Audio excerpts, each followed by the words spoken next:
बिस्मिल्लाहिर्रहमानिर्रहीम। अस्सलाम वालेकुम नादरीन, आप यूट्यूब चैनल देख रहे हैं। मैं इमरान खान हूँ। नादरीन, बड़ी डेवलपमेंट ये है कि ईरानी वज़ीर ख़ारजा अराग़ची, अब्बास अराग़ची, ये पाकिस्तान पहुँच गए हैं। इनका इस्तकबाल किया इसहाक डार ने और फील्ड मार्शल आसिम मुनीर भी गए थे। तो एयरपोर्ट से लेकर इनको जो पाकिस्तानी ऑफिशल्स हैं वो चले गए और पाकिस्तान के अंदर जो है वो अब मुज़ाकरात का आगाज़ होगा। लेकिन ये मुज़ाकरात क्या अमेरिका और ईरान के बीच में होने जा रहे हैं? पहला सवाल ये है।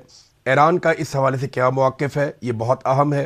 दूसरा ये, पाकिस्तान की तवक्कुआत क्या है? पाकिस्तान को क्या लगता है कि अब क्योंकि ईरानी वफ़द आ गया है और यही एक रुकावट थी, क्योंकि अमेरिका की जानिब से तो बार बार अनाउंस किया गया कि जेडी वेंस जा रहे हैं, जेरेड कुशनर जा रहे हैं, विटकॉफ जा रहे हैं, बार बार उनकी तरफ से अनाउंसमेंट आती रही है, डोनाल्ड ट्रंप भी ये कहते रहे। लेकिन ईरान की जानिब से एक रुकावट थी। अब वो रुकावट दूर हो गई है, तो पाकिस्तान को इस वक्त उम्मीद क्या है, ये बहुत इंपॉर्टेंट है। अमरीकी स्टेटस क्या है, ये भी हमें ज़हन में रखना पड़ेगा, और मुज़ाकरात की कामयाबी के इम्कानात क्या है। तो सबसे पहले तो ये आप ईरान का स्टेटमेंट देख लें। ईरानी वज़ीर ख़ारजा पहुंच गए। जब पाकिस्तान के अंदर एक रेस लगी हुई थी, वो आ रहा है, वो जा रहा है, खबर थी नहीं मीडिया के पास, और ये जिम्मेदारी मीडिया को सौंपी गई थी कि आप या तो ईरान के खाते में डालें, यानी कुछ लोग ये कर रहे थे, वो ईरान के खाते में डाल रहे थे कि ईरान क्यों नहीं आ रहा, तो ईरान आ गया और उनके वज़ीर ख़ारजा जो है वो पहुंच गए।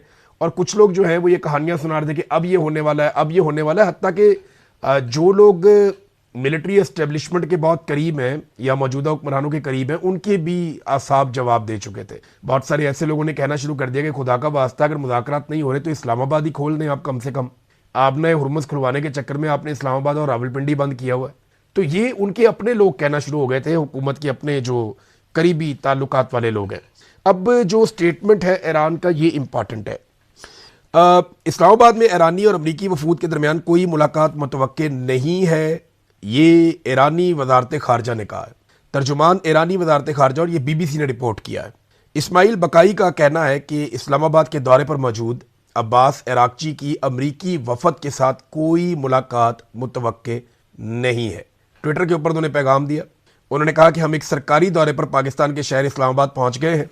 वजीर खारजा अब्बास अराग़ची खित्ते में अमन की बहाली और अमरीका की जानिब से मुसल्लत की गई जारहाना जंग के खात्मे के लिए पाकिस्तान की सालसी और मावन किरदार के तनाजुर में पाकिस्तानी आला हुकाम से मुलाकातें करेंगे। अच्छा, इससे पहले जो ईरान की तरफ से स्टेटमेंट आया था वो भी इससे मिलता जुलता था। ईरान ने यह कहा था कि खित्ते के ममालिक को ईरान बहुत इंपॉर्टेंस देता है और ईरान पाकिस्तान के साथ मुलाकात ज़ाती एक जो ताल्लुकात है ईरान और पाकिस्तान के, जो पाकिस्तान एफर्ट कर रहा है, ये उसके तनाजुर में है।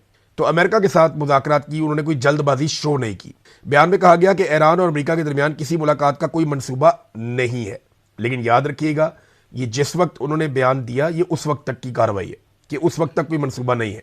अब क्योंकि ईरान के वज़ीर ख़ारजा पाकिस्तान में, और लाजमी बात है वो ईरानी क़यादत के साथ राब्ते में भी रहेंगे और वो वहाँ से इंस्ट्रक्शंस भी लेते रहेंगे।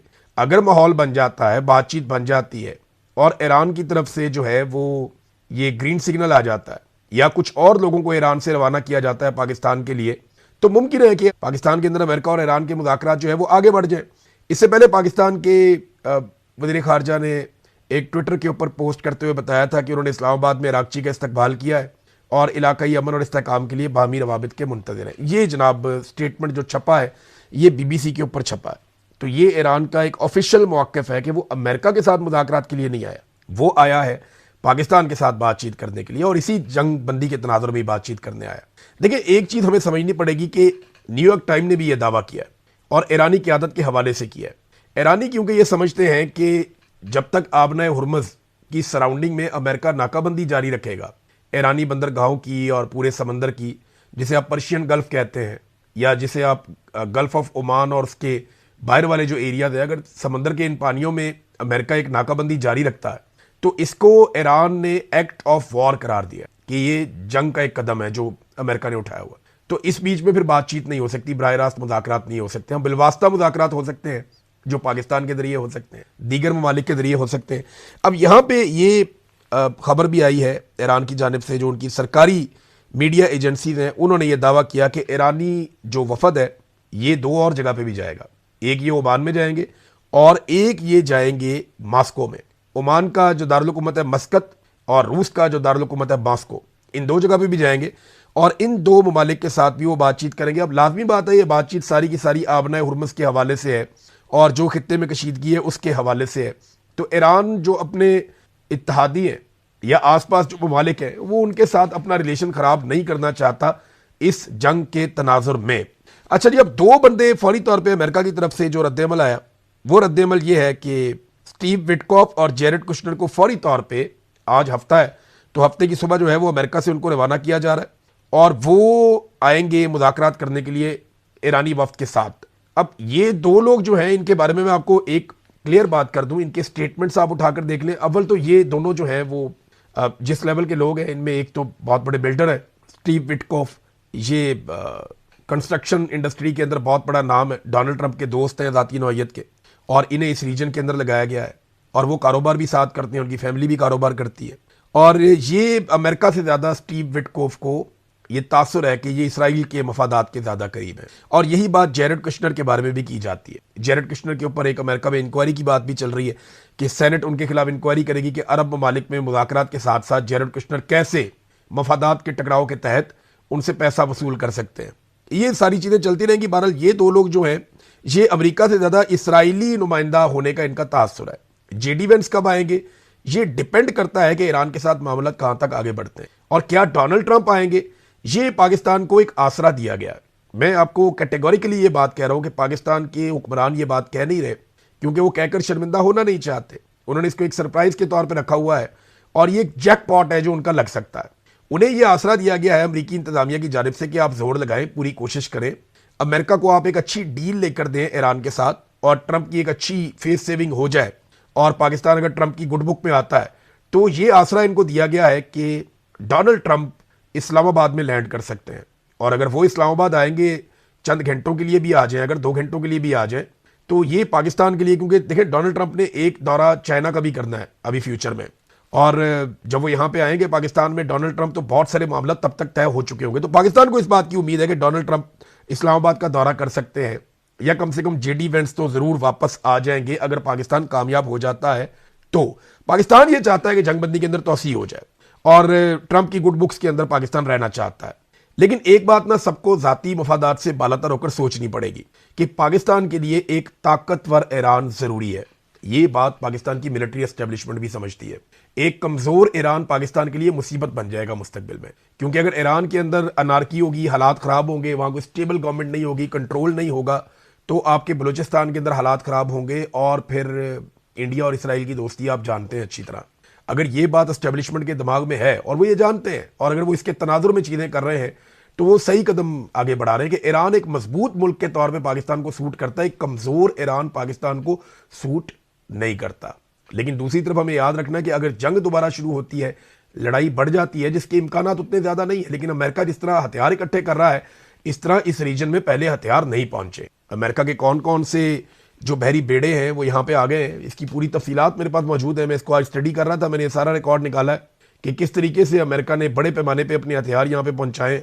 बहुत सारे हथियार अमेरिका के, यानी अब्राहम लिंकन वहाँ पे उनका बहरी बेड़ा पहुंच गया है, ये जेरल्ड आर फोर्ड यहाँ पे पहुंच गया है, फिर यूएसएस जॉर्ज एच.डब्ल्यू. बुश यहाँ पे पहुंच गया है, फिर एफ.एस.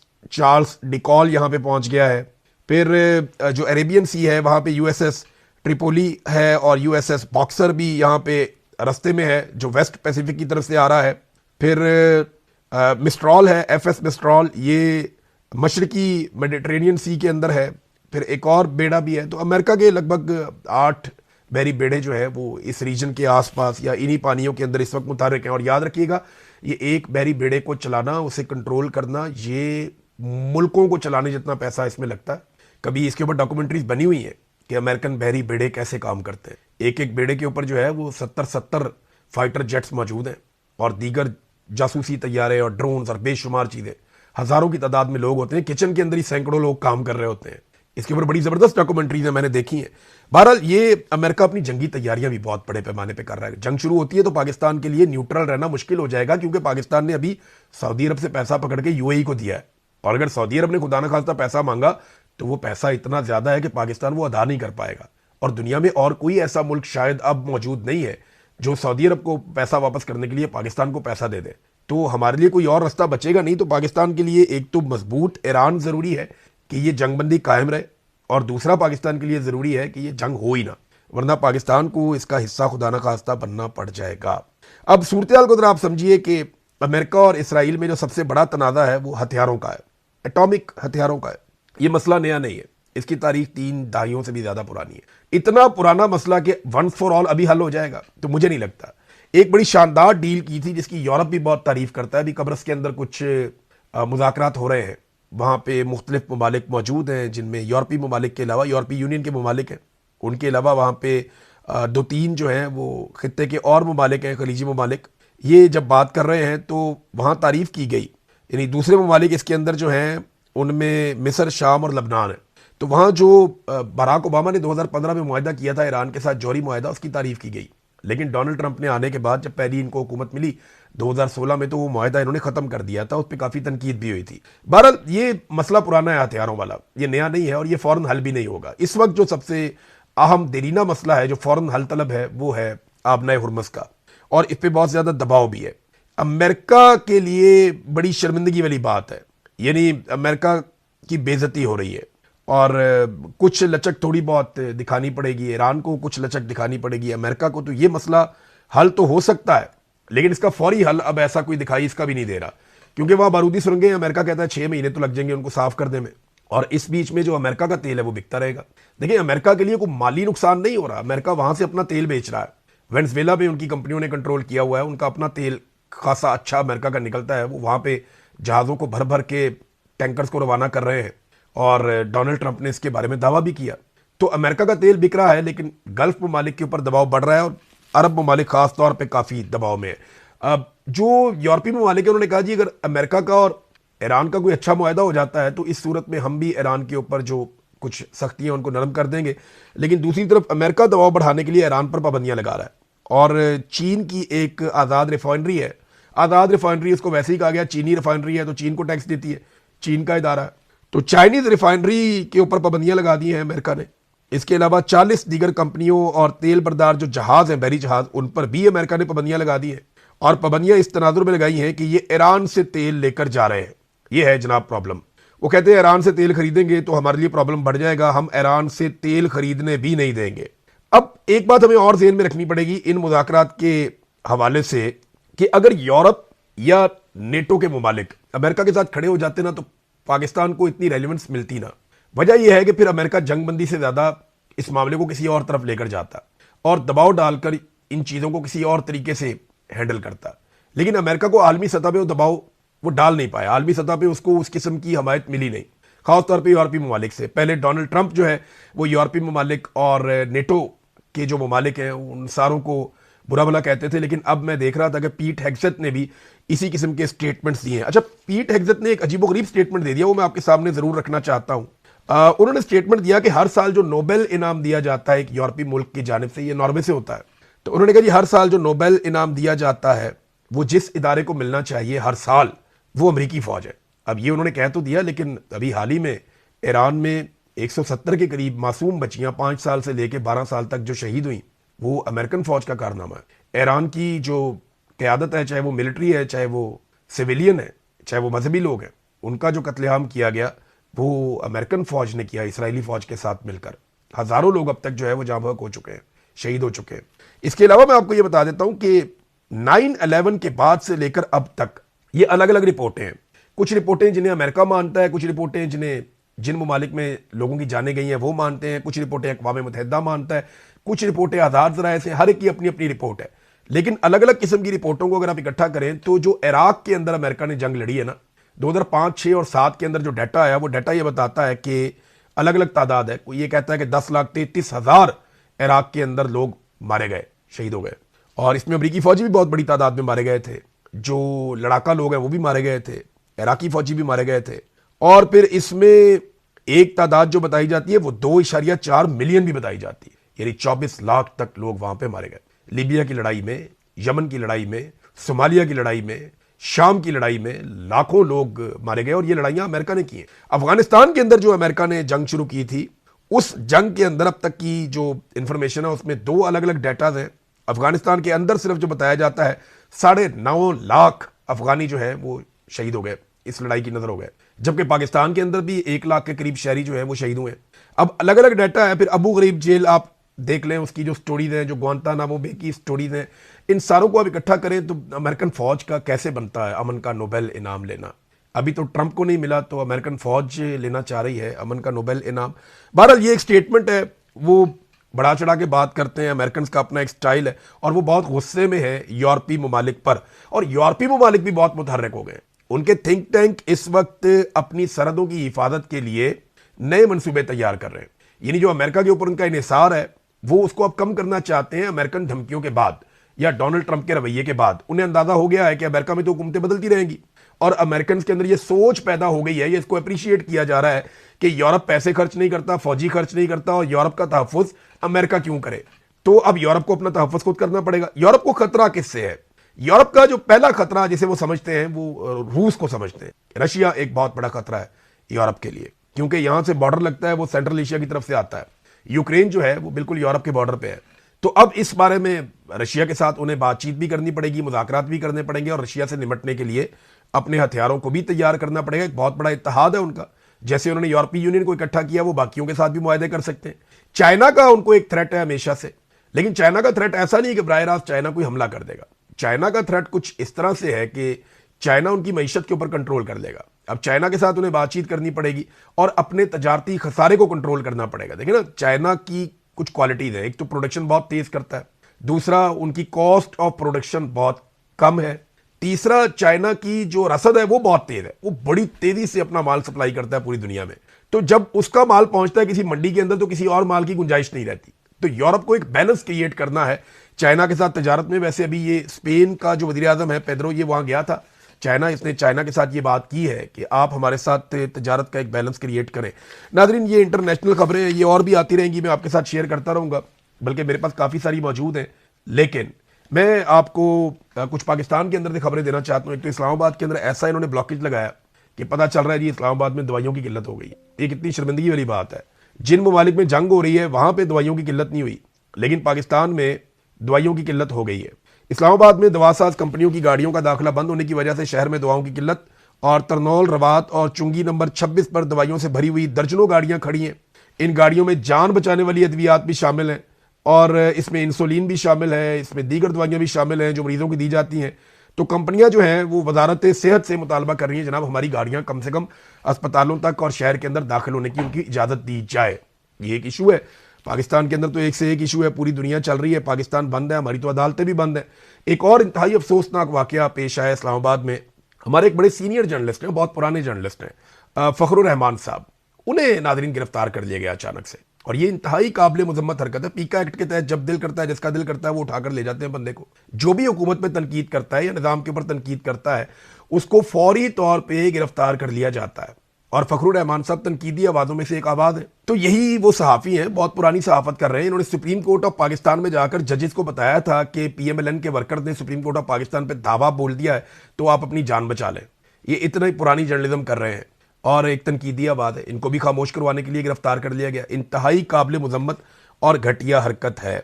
नाज़रीन, नेतन्याहू के हवाले से एक खबर आई, मैं आपको जाते जाते बता दूं कि ये पता चला कि नेतन्याहू को कैंसर है, लेकिन नेतन्याहू ने यह दावा किया कि उसके कैंसर का ठीक इलाज हो गया है और उसकी जान खतरे से बाहर है। लेकिन इस कैंसर को देखिए उसने छुपा कर रखा। अब उसकी जो सालाना रिपोर्ट आई है मेडिकल की, उसमें यह इंकशाफ हुआ कि नेतन्याहू को कैंसर था, प्रोस्टेट कैंसर, लेकिन वो ये दावा कर रहा है कि वो बिल्कुल ठीक है, उसके लिए कोई प्रॉब्लम नहीं है। एजाज चौधरी साहब, उनकी तबीयत काफ़ी ख़राब है, लेकिन उन्हें दोबारा जेल में मुंतकिल कर दिया गया। ये निज़ाम जुल्म से बाजी नहीं आ रहा, इन्हें समझ ही नहीं आ रही, और इसके लिए लोग अब सियासतदानों को रिस्पॉन्सिबल नहीं समझते। मैं आपके सामने एक सर्वे रखता हूँ, ये देखिए सर्वे, ये मैंने खुद सर्वे करवाया है। इस सर्वे का आप डाटा देखेंगे तो आपको समझ आ जाएगी कि आज पाकिस्तानी क्या सोचते हैं और किस तरीके से सोचते हैं। ये है जनाब वो सर्वे और उसके नताइज। सवाल हमने जो सर्वे में किया था वो ये किया था कि पाकिस्तान के पीछे रह जाने के लिए असल में जिम्मेदार कौन है, और हमने दो ऑप्शन दिए थे। नंबर 1 जर्नैलों की मुदाखलत, नंबर 2 सियासतदानों की नालायकी। तो हमने लोगों से कहा कि आप 1 या 2 लिखकर जवाब दें ताकि आपको हम रिजल्ट जारी करें।